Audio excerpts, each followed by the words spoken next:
ډېر خلک په دې فکر کې دي، د تبلیغاتو په نتیجه کې دا افکار هم رامنځته شوي دي چې دا نظام دوام نه کوي، دا د یو څو شپې میلمه دی.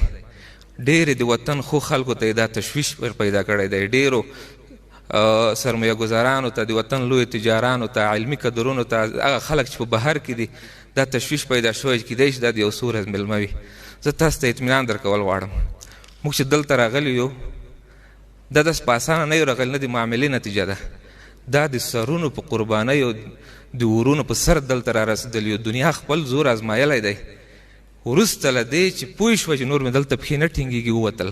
دا نظام دومره په ښه اساسات بنیادونه لري انشاءالله چې دا فکر د هیڅ څوک نه کوي چې دغه به داسې زر له منځه ځي انشاءالله. دلته ډېرې لویې لویې برنامې په کار اچول شوي دي، مشران شپه ورځ په همدې لګیا دي چې وکولی شي